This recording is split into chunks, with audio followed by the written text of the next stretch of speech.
हजरत आदम नबी हैं, अबुल बशर हैं, आप उनसे सीख सकते हैं। बेशक वो भी हमारी रहनुमाई के लिए हैं, इंसानियत की रहनुमाई के लिए ही आए थे। उनसे इंसानियत जो वजूद में आई उस वजूद के लिए रहनुमा पहले ही बना करके भेज दिए गए। मगर अल्लाह ताला ने उन्हें बगैर माँ बाप के पैदा किया, बगैर माँ बाप के। ये अल्लाह की कुदरत है, वो जिसको चाहे माँ बाप के बगैर पैदा कर दे। सिस्टम का वो मोहताज नहीं है, उसके बनाए हुए सिस्टम के हम मोहताज हैं। उसने जो है बगैर माँ बाप के हजरत आदम को पैदा कर दिया, उसकी कुदरत कामिला है। अब बताइए, हम हजरत आदम से उनकी आजिज़ी सीखेंगे, उनकी गिरिया उजारी सीखेंगे, उनका तजर्रो सीखेंगे, उनकी आहो बुका सीखेंगे, उनकी तौबा की तौफीक सीखेंगे। हम किस तरह से बंदगी में आजिज़ी की जाती है, ये हजरत आदम से हम सीखेंगे।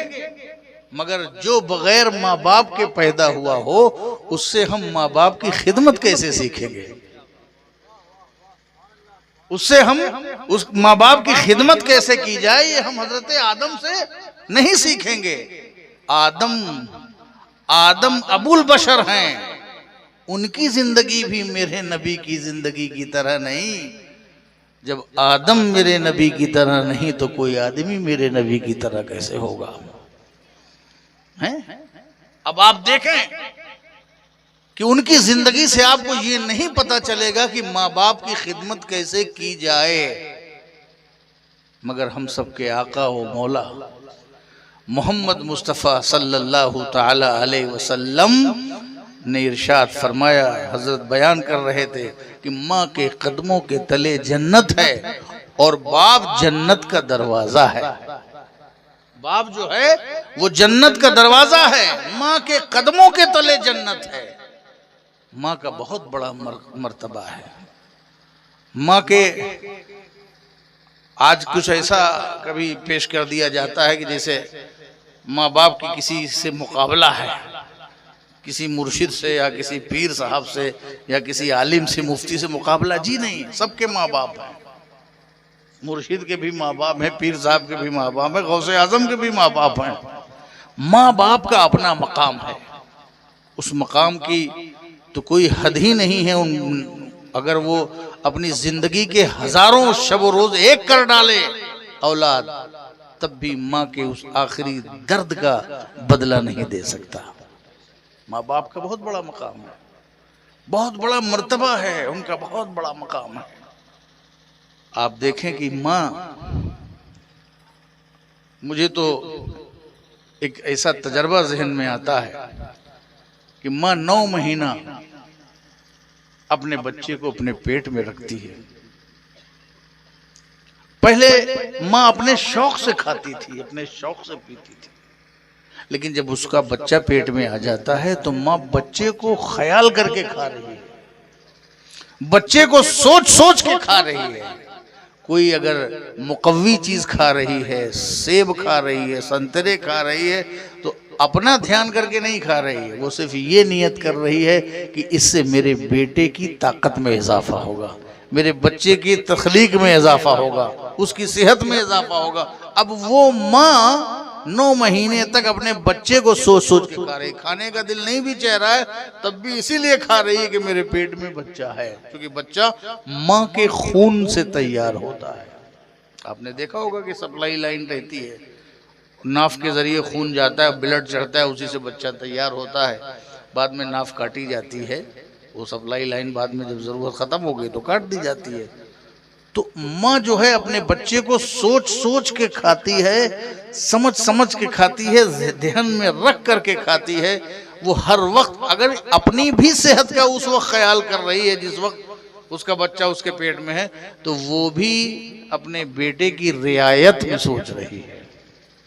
अब ये आदत उसके साथ ऐसा वाबस्ता हो जाती है, उसके साथ ऐसी लग जाती है कि अगर वो बेटा हुआ, बच्चा हुआ, बच्ची हुई, जो भी जिंदगी के कितने अदवार गुजार जाए, वो 25-50 साल का भी हो जाए, तो माँ की वही आदत उसके साथ रहती है कि मेरे बेटे ने खाया कि नहीं, मेरे बेटे ने पिया कि नहीं।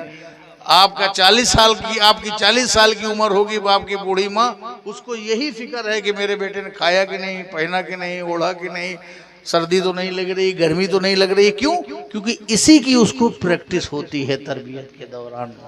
पेट से लेकर के बाहर के आगोश के जमाने तक वो मौसम से बचाती है, गर्दो गुबार से बचाती है, खराब अहवाल से बचाती है। यही प्रैक्टिस माँ की होती है।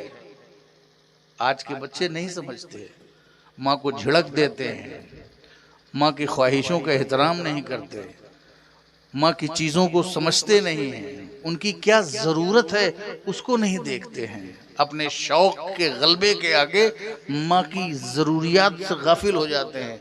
याद रखिए, मोहब्बत का मैदान ज़रूरियात को दिमाग में रख करके तय किया जाता है। कभी कभी अभी हजरत कह रहे थे कि पैर दबाया, सर दबाया, बिल्कुल ये बच्चों के नसीब की बात है। मगर याद रखिए कि कभी कभी ऐसे भी मोहब्बत होती है कि मोहब्बत में ये देखा जाएगा कि जरूरत क्या है। मोहब्बत में जरूरत क्या है? अम्मा को ग़िज़ा की जरूरत है, अब खून बनेगा नहीं, बुढ़ापा आ गया, अब वो जो खाए पिएगी उसके बदन में लगेगा। माँ बाप को बुढ़ापा आ गया, ग़िज़ा की जरूरत है, उन्हें दवा की जरूरत है, वक्त पर पैसा खर्च करने की जरूरत, उनको राहत देने की जरूरत है, उनको आराम देने की जरूरत है। अब आप कभी कभी ऐसे चालाक बन जाएं कि जरूरत का ख्याल ना रखें और पैर दबाते रहें। काजू बादाम ना खिलाएं और कहो लाइए मैं आपके पैर दबा दूं, लाइए मैं आपको तेल लगा दूं। तो अब ये तेल लगाना तेल लगाने ही की तरह है। अब ये तेल लगाना तेल लगाने की तरह है कि जरूरत और शौक तो कहीं और पूरा कर रहे हो और माँ की ताकत का ख्याल नहीं रख रहे हो, उसकी कुव्वत का ख्याल नहीं रख रहे हो। तो मोहब्बत के मैदान में ये देखना चाहिए कि महबूब की जरूरत क्या है, महबूब की रजा क्या है, महबूब की एहतियाजात क्या है। अगर माँ को जो चीज जरूरी है पहले उस जरूरत को पूरा करो, उसके बाद फॉर्मेलिटी पे आगे बढ़ो। समझ गए? तो माँ का ऐसा मिजाज होता है, मत बेटे मत आओ, ये सब मत करो, बैठ जाओ, आप लोग मत आइए, ये सब ये शेर शायरी अब खत्म हो गई, ये उन्हीं का हक है। थोड़ी सी तकरीर सुन लीजिए, बात खत्म करते हैं। मैं बाद में बैठा हूँ, आप जितना नवाजना चाहेंगे नवाज दीजिएगा। तो मैं अर्ज ये कर रहा था कि माँ का जहन ऐसा होता है कि मेरे बच्चे ने खाया कि नहीं, पिया कि नहीं। क्यों? क्योंकि उसकी प्रैक्टिस होती है, बच्चों का ख्याल करने की उसकी प्रैक्टिस होती है, वो अपनी इन्हीं आदतों पे घिरी रहती है। ये होती है माँ की मोहब्बत। लेकिन बाप की मोहब्बत का दायरा जरा इससे वसी होता है। बाप की मोहब्बत का दायरा, बाप कभी ये नहीं कहेगा खाया कि नहीं, पिया कि नहीं, इल्ला माशाअल्लाह। बाप इस चक्कर में नहीं रहता कि खाया कि नहीं, पिया कि नहीं, क्या ओढ़ा है, क्या पहना है, कंबल डाला है कि नहीं, धुलाई पड़ी है कि नहीं, कुछ नहीं। बाप की मोहब्बत दूसरे अंदाज में।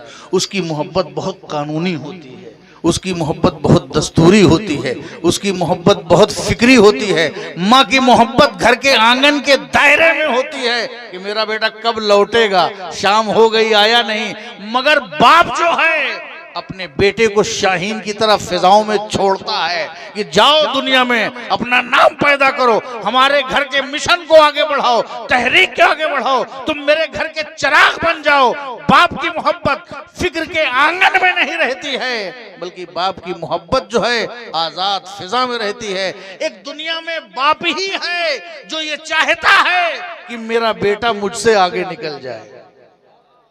दुनिया में कोई और ऐसा रिश्ता नहीं है, नो एनी रिलेशन, कोई ऐसा रिश्ता नहीं है जो ये चाहे कि मैं किसी से हार जाऊं। लेकिन बाप जिस दिन अपने बेटे से हारता है, यानी उससे कमतर रहता है, उससे दर्जे में कम हो जाता है, उसका बेटा उसको टेक ओवर करके निकल जाता है, उस दिन बाप का सीना खुशियों से फूल जाया करता है। तो ये माँ बाप का मर्तबा, इसके बराबरी कोई नहीं कर सकता। माँ तो माँ है, तो मेरे नबी की माँ है, मेरे नबी की रजाई माँ भी हैं। तो मेरे नबी की जिंदगी से पता चलता है कि माँ बाप का मर्तबा क्या है। इसलिए हजरत आदम की जिंदगी भी पैगंबर होकर के भी मेरे नबी की तरह कामिल और अकमल नहीं है, उतनी कंप्लीट नहीं है। आप सोच लीजिए, ये है मेरे नबी की जिंदगी। अब आइए एक और नबी की मिसाल दे करके अपनी बात आगे बढ़ा करके उसके बाद एक और बात करके बस जल्दी से अपनी बात खत्म करते हैं। मेरी ख्वाहिश थी कि मौलाना जल्द से जल्द बैठ जाएं, और ये भी ख्वाहिश थी कि मैं ना आऊं और डिस्टर्ब भी ना हो, है ना। पीराने तरीक़त के आने से हुजूम से बहुत मौलाना डिस्टर्ब होते हैं, इसलिए मैंने इसका ख्याल रखा कि ये डिस्टर्ब ना हो, ताकि ये पूरी बात अपनी कह जाएं और आपको कुछ ना कुछ सुनने का मौका मिल जाए। आज तो अल्लाह का शुक्र है कि कुछ तलखी कम थी मौलाना की तकरीर में। हाँ, हक जो है कभी कड़वा होता है, जाहिर है कड़वा होता है, मगर वो कड़वी दवा भी कभी कभी जो है वो किसी मिठाई में दी जाती है। पर लोग बताशे में कुछ कड़वी दवा दिया करते थे, तो मौलाना बगैर बताशे की कड़वी दवा खिला देते हैं माशाल्लाह। मगर हक बयानी है। इसी तरह मैं भी कुछ आगे पीछे जो है, कभी कभी मौलाना भी कहीं जाते हैं तो जलसा कराने वाला ही चपेट में आ जाता है। वैसे हमारे साथ भी ऐसे ही होता है कि जो जलसा कराता है वही चपेट में आ जाता है। जाहिर हक कहो और तन्हा रहो, हक कहो और तन्हा रहो तो कोई बात नहीं, कहना चाहिए, हक कहना चाहिए, अपनी जिम्मेदारी पहुंचाना चाहिए, बोलना चाहिए। हाँ ठीक है, कभी बुजुर्गों का ये शेवा रहा है खानकाहों का कि वो गुनहगार से नफरत नहीं करते, गुनाह से नफरत करते हैं। एक साहब ने हमसे कहा हजरत कि फलां दावत में आप वहाँ चले गए, भाई भाई का मसला था, कहा वहाँ चले गए, वो तो बड़ा गुनहगार है, ऐसा है वैसा है, ये है वो है। हमने कहा आज उससे तुम्हारी लड़ाई हो गई क्या? आज तुम मुझसे बता रहे हो? अब जब लड़ाई हो गई है तो कह रहे हो कि वो ऐसा है वैसा है, आप उसके यहाँ मत जाइए, ये है वो है। हमने कहा सुनो, अगर रसूलुल्लाह ने गुनहगारों को छोड़ दिया होता तो मैं भी छोड़ देता।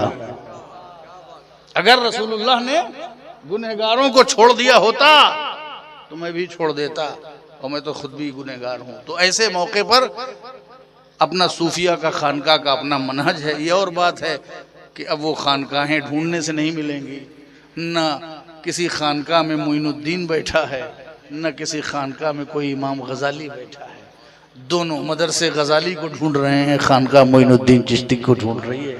तो दोस्तों ये अपना अपना अंदाज है अपने तौर पर। तो ये चीजें जो हैं, अब रसूल की जिंदगी नमूने अमल है। कितने जलीलुल कद्र पैगंबर हैं हजरत सुलेमान अलैहिस्सलाम, है ना, जलीलुल कद्र है।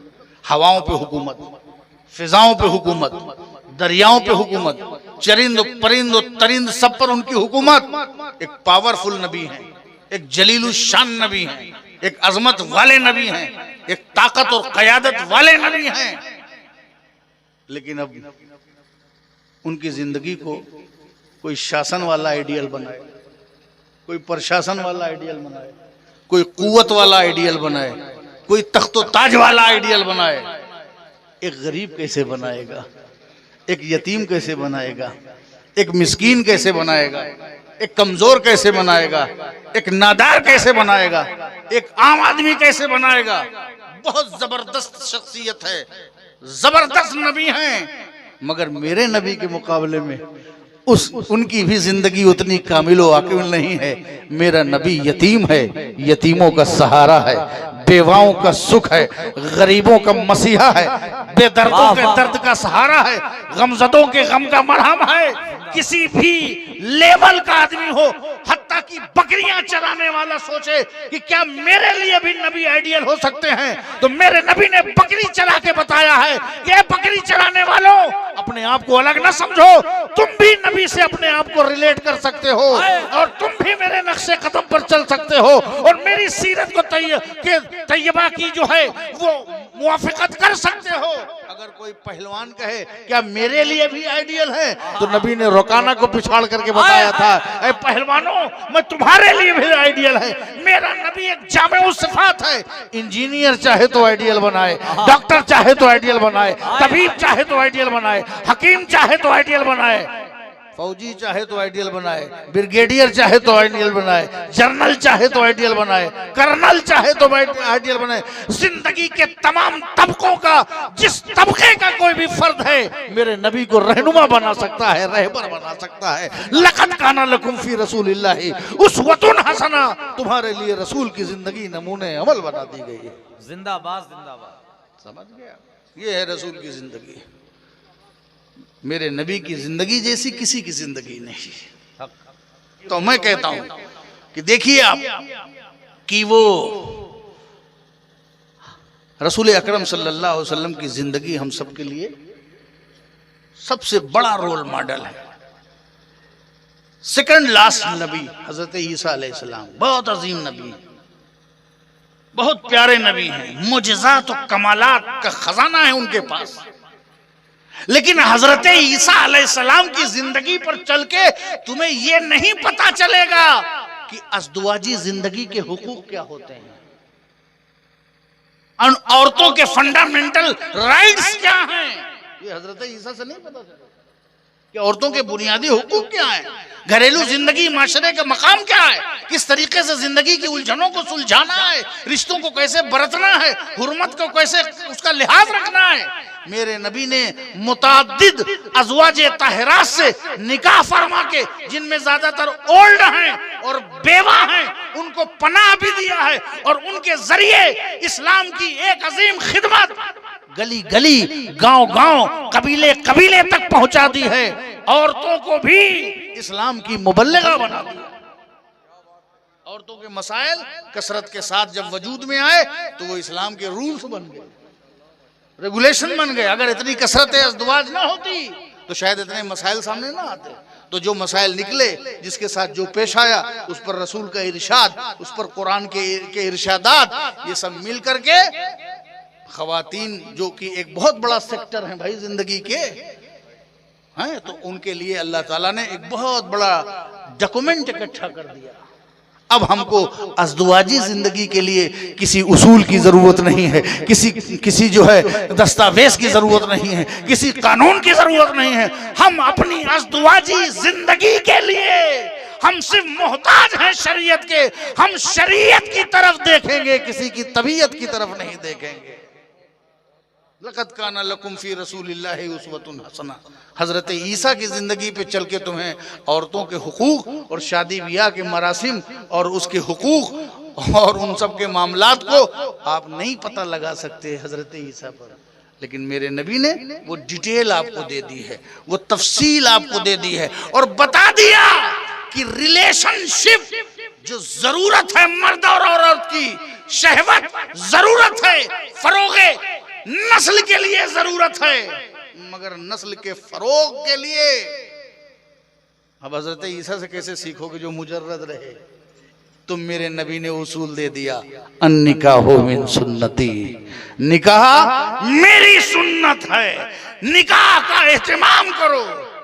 लड़की भी राजी, लड़का भी राजी, वालिदैन भी राजी, काजी भी मौजूद।